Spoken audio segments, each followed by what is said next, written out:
தமிழில் இருக்கக்கூடிய 247 எழுத்துக்களில் 2 வகையாக முதல்ல பிரிக்கிறாங்க. என்னன்னா, முதல் எழுத்து சார்பெழுத்து. முதல் எழுத்துனா என்ன, சார்பெழுத்துனா என்ன? இது 6ஆம் வகுப்பு இயல் 2ல் இருக்கக்கூடிய இலக்கண பகுதி. இதை நம்ம போட்டித் தேர்வுக்காக பார்க்க போகிறோம். இதுலேருந்து கேள்வி வர வாய்ப்பு இருக்குது.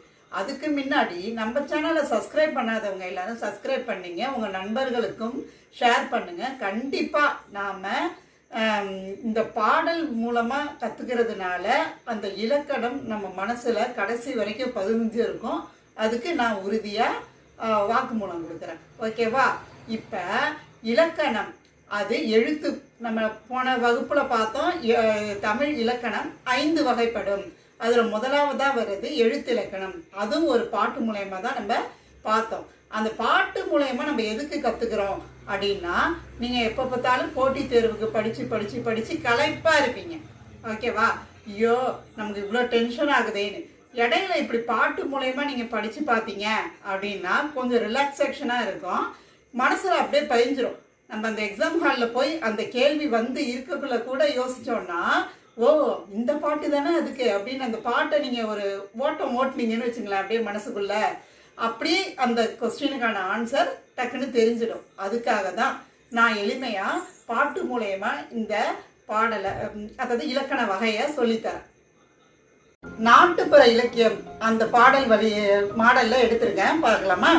தமிழெழுத்து 2 வகை ஐலசா, முதல் எழுத்து சார்பெழுத்து ஐலசா. தமிழெழுத்து 2 வகை ஐலசா, ஐலசா ஐலசா. தமிழெழுத்து 2 வகை ஐலசா, முதல் எழுத்து சார்பெழுத்து ஐலசா. முதல் எழுத்து முதன்மையான தைலசா, உயிரும் மெய்யுமா மைலசா.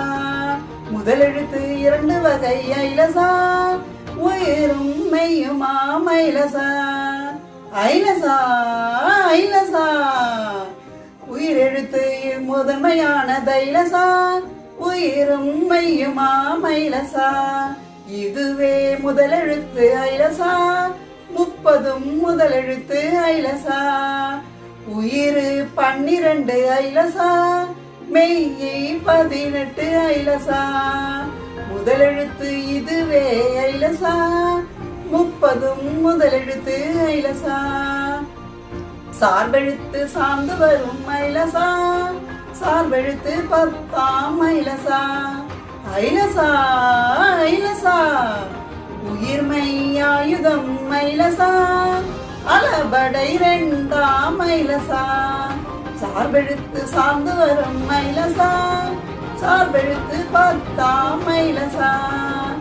உயிர்மை ஆயுதம் ஐலசா, அளபடை 2ஆம் ஐலசா.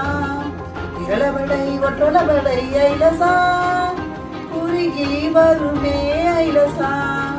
குற்றியலிகரம் குற்றியலுகரம் ஐலசா. சார்பெழுத்து சார்ந்து வரும் ஐலசா, சார்பெழுத்து 10ஆம் ஐலசா. குறுக்கம் 4ஆம் ஐலசா, ஐகார உகாரம் ஐலசா. ஐகார உகாரம் ஐலசா. ஆயுதம் மகரம் ஐலசா, ஆயுதம் மகரம் ஐலசா. சார்பெழுத்து 10ஆம் ஐலசா, சார்பெழுத்து சார்ந்து வரும் ஐலசா. இந்த பாட்டு உங்களுக்கு ஈஸியா இருக்கும்னு நான் நினைக்கிறேன். அதாவது முதல் எழுத்து சார்பெழுத்து இது 2, அதுதான் எழுத்தின் வகைகள். இத இப்ப எடுத்துக்காட்டோட உங்களுக்கு ஈஸியா சொல்றேன் பாருங்களேன். இப்ப எழுத்தின் வகைகள் என்னென்ன அப்படின்னு பார்த்தோம்னா, முதல்ல முதல் எழுத்து. இதுதான் பிற எழுத்து தோன்றுவதற்கு காரணமா இருக்கு தமிழ்ல. அதனால இத முதல் எழுத்து அப்படின்னு சொல்றாங்க. உங்களுக்கே தெரியும், உயிரெழுத்து 12, மெய்யெழுத்து 18. போன வகுப்புலேயே அது என்னென்னு பார்த்தோம். அப்ப இந்த உயிரும் மெய்யும், அதாவது உடம்பும் உயிரும் சேர்ந்தாதான் உயிர் ஓடும் உடம்பு அப்படின்னு ஞாபகம் வச்சுங்க. இது 2ம் சேர்ந்ததுனாதான் நமக்கு என்ன தோன்றும், பிற எழுத்துக்கள் தோன்றும் அப்படின்னு சொல்றாங்க. அப்ப இந்த 12 + 18 = 30. அந்த 30 எழுத்தும் தான் என்னது, முதல் எழுத்து. முதல் எழுத்து 30 இது கேட்கறதுக்கு வாய்ப்பு இருக்கு போட்டித் தேர்வுலையும் பரீட்சை தேர்வுலையும். சரி, அடுத்தது பாருங்க, சார்பெழுத்து. அதாவது முதல் எழுத்து தானா வரும், ஆனா சார்பெழுத்து அந்த முதல் எழுத்தை சார்ந்து தான் வரும். அப்ப சார்பெழுத்தை எத்தனையா பிரிக்கிறாங்கன்னா 10ஆ பிரிக்கிறாங்க. அதுல என்னென்ன அப்படின்னு சொல்லிட்டு பார்த்தோம் அப்படின்னா, உயிர்மை, ஆயுதம், உயிரலபடை, ஒற்றலபடை, குற்றிய லிகரம், குற்றிய லுகரம், ஐகார குறுக்கம், ஔகார குறுக்கம், மகர குறுக்கம், ஆயுத குறுக்கம் அப்படின்ற இந்த 10 தான் என்னன்னு சொல்றாங்க, சார்பு எழுத்துக்கள் அப்படின்னு சொல்றாங்க நம்ம தமிழ்ல. அதுல இன்னைக்கு நம்ம என்ன பார்க்க போறோம் அப்படின்னு பார்த்தீங்கன்னா, உயிர்மைனா என்ன, ஆயுதம்னா என்ன. சார்பெழுத்துல முதல்ல வருது அது ரெண்டும். உயிர்மைனா என்ன, உயிரும் மெய்யும் சேர்ந்ததுன்னா அது உயிர்மை. போன வகுப்புலேயே பார்த்தோம் 216 எழுத்துக்கள். அது எப்படி வருது பாருங்க, இக்கு கூட்டல் அ க. அப்ப இக்குங்கிறது மெய், ஆங்கிறது உயிர். அதுமாரி இக்கு கூட்டல் ஆ கா, அதே மாரி இக்கு கூட்டல் இ கி, அதேமாரி இக்கு கூட்டல் ஔ கௌ. அதே மாதிரி தான் எல்லா எழுத்துக்குமே வரும். 18 எழுத்தையும் இதேமாரி இக்கு கூட சேர்த்தீங்கன்னா உங்களுக்கு உயிர்மை எழுத்து கிடச்சிரும். அதுதான் 216 எழுத்தும் அதில் தான் வருது. கடைசியாக ஒரு எழுத்து இருக்கு, அதுதான் என்ன, ஆயுதம், அக்கேனா அப்படின்னு நம்ம சொல்லுவோம். அது நமக்கு உயிரெழுத்துக்கு கடைசியிலேயே வரும்.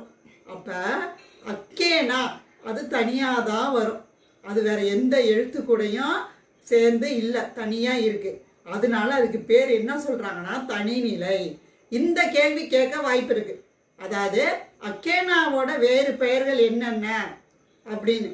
அதுக்கு தனிநிலை, முப்புள்ளி, 3 புள்ளி வச்சுப்போம், கீழே 2 புள்ளி மேலே 1 புள்ளி.